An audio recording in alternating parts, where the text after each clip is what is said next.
راولپنڈی کا سر سید کالج۔ یہ ان دنوں کا قصہ ہے جب صبح بہت اجلی اور شامیں رنگوں میں ڈوبی ہوتی تھیں، جب پھولوں کے رنگ بہت گہرے اور ان کی خوشبو بہت مسحور کن ہوتی تھی، یا پھر شاید مجھے ایسا محسوس ہوتا تھا۔ انہی مہکتے دنوں میں ایک دن تھا جب میں سر سید کالج مال روڈ میں فرسٹ ایئر کا طالب علم بنا۔ اس وقت راولپنڈی کی مال روڈ دو رویا درختوں میں گھری ایک خاموش اور خوبصورت سڑک ہوتی تھی۔ گاڑیوں کی تعداد بہت کم تھی۔ مجھے یاد ہے ہمارے سارے کالج میں صرف ایک گاڑی ہمارے ایک پروفیسر کی ہوتی تھی جو خاندانی طور پر بہت امیر تھے، ورنہ اساتذہ اور طلباء کے پاس سائیکلیں ہوتی تھیں۔ سر سید کالج راولپنڈی کے پرانے اور معروف کالجوں میں ایک نیا کالج تھا۔ راولپنڈی کینٹ میں پہلا کالج جو آرمی ڈائریکٹوریٹ کے زیر اہتمام تھا، اور جہاں میرے ہم جماعتوں میں بہت سو کا پس منظر آرمی کا تھا۔ سر سید کالج دوسرے کالجوں سے کئی لحاظ سے مختلف اور ممتاز تھا۔ اس کا ایک امتیاز یہاں کا ڈسپلن تھا۔ اس کی ایک وجہ یہ تھی کہ اس کا آغاز اسکول سے ہوا تھا۔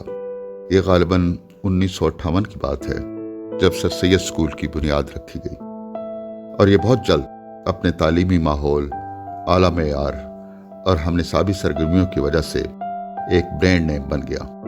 اسکول کا یونیفارم گرے ٹراؤزر، سفید شرٹ اور بلو بلیزر تھا، اور اس کے ساتھ ٹائی جس پر نیلے اور پیلے رنگوں کی ترچھی لائنیں۔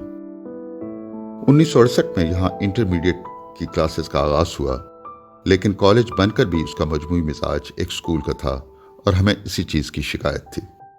اسکول سے نکل کر کالج میں آزادی کی دلربا داستانیں سنی تھیں، لیکن سر سید کالج میں آ کر یوں لگا ایک اسکول سے نکل کر ایک اور اسکول میں آ گئے ہیں۔ سر سید اسکول اور کالج چونکہ ایک ہی کمپاؤنڈ میں تھے، اس لیے ہمارا گراؤنڈ بھی ایک تھا۔ یوں اسکول اور کالج کے طلباء ایک ہی خاندان کے افراد تصور ہوتے تھے۔ کالج میں یونیفارم کی پابندی تھی، ٹائی کے بغیر کالج میں داخلہ منع تھا۔ کالج کا ایک وسیع و عریض گراؤنڈ تھا جہاں کھیل بھی ہو رہا ہوتا، اور کبھی کبھار بریک ٹائم میں اساتذہ کرسیوں پر بیٹھے ملتے۔ گراؤنڈ کے قریب ہی کیفیٹیریا تھا جس کی شیشے کی دیواروں سے باہر کے منظر صاف نظر آتے تھے۔ کیفیٹیریا کا ایک معروف اور محبوب کردار وہاں کا ویٹر چمکیلا تھا، جس کے چہرے پر ہر وقت مسکراہٹ ہوتی۔ اس وقت کالج میں ہمارے پرنسپل قریشی صاحب تھے، جو پرانی وضع کے روایتی پرنسپل تھے۔ قریشی صاحب کے ریٹائر ہونے کے بعد ہمارے نئے پرنسپل آ گئے۔ ان کا اصل نام تو ملازم حسین حمدانی تھا، لیکن وہ M.H. حمدانی کے نام سے مشہور تھے۔ حمدانی صاحب اپنی وضع کے آدمی تھے، پارا صفت، تخلیقی ذہن اور غیر روایتی لیڈرشپ سٹائل۔ وہ اپنے آفس میں بیٹھنے کے بجائے ہر وقت کیمپس کا چکر لگاتے رہتے۔ کہیں کوئی ٹیچر کلاس میں دیر سے پہنچا یا غیر حاضر ہوا تو انہیں فوراً خبر ہو جاتی اور وہ موقع واردات پر پہنچ جاتے۔ وہ کمپیوٹرز کا زمانہ نہیں تھا۔ انہوں نے اپنے سائڈ ٹیبل پر ٹائپ رائٹر رکھا ہوتا اور بجائے اپنے سیکرٹری کو ڈکٹیٹ کرانے کے خود ٹائپ کرتے۔ مجھے یاد ہے ایک بار مجھے ایک کیریکٹر سرٹیفکیٹ چاہیے تھا۔ انہوں نے اسی وقت اپنی کرسی کو موڑا اور ٹائپ رائٹر پر ٹائپ کر کے سرٹیفکیٹ میرے حوالے کر دیا۔ حمدانی صاحب کی نگاہ نہ صرف اساتذہ پر تھی، وہ ہر طالب علم کے بارے میں باخبر رہتے تھے۔ اگر کوئی طالب علم غیر حاضر ہوتا تو ان کی طرف سے خط اگلے روز گھر پہنچ جاتا۔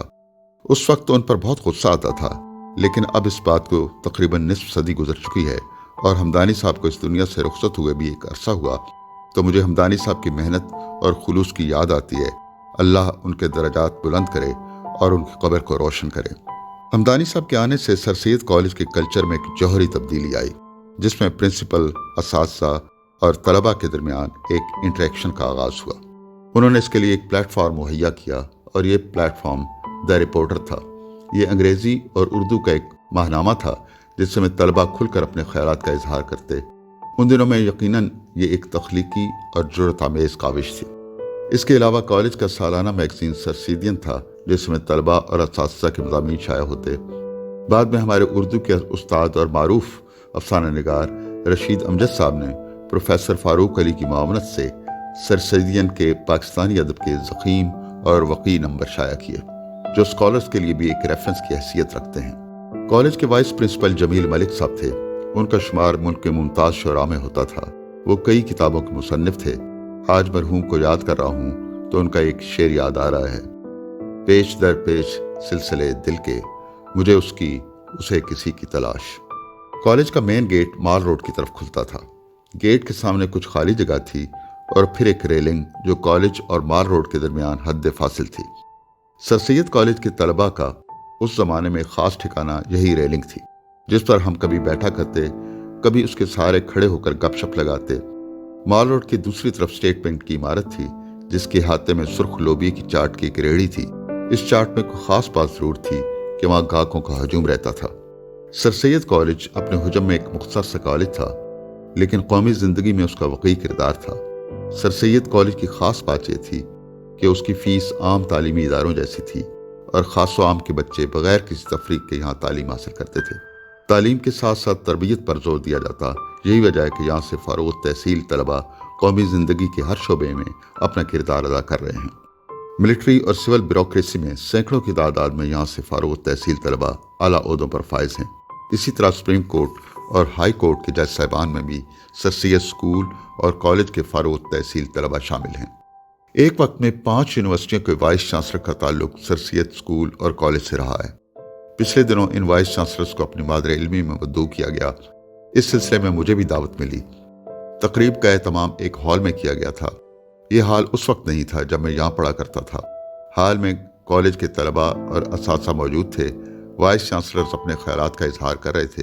ہال میں بیٹھے بیٹھے مجھے یوں محسوس ہو رہا تھا جیسے وقت 70 کی دہائی میں لوٹ گیا ہے، جب میں کالج کے گیٹ میں پہلی بار داخل ہوا تھا اور ہر چیز کو حیرت سے تک رہا تھا۔ تقریب کے بعد میں نے سر سید کالج کے پرنسپل سے درخواست کی، کیا میں اپنے کلاس روم کو دیکھ سکتا ہوں؟ انہوں نے کمال مہربانی سے اس کا اہتمام کر دیا۔ کالج میں چھٹی ہو چکی تھی۔ کلاس روم خالی تھا۔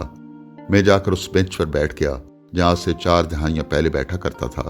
مجھے یوں لگا میرے ارد گرد وہی مانوس آوازیں پھر سے جاگ اٹھی ہوں۔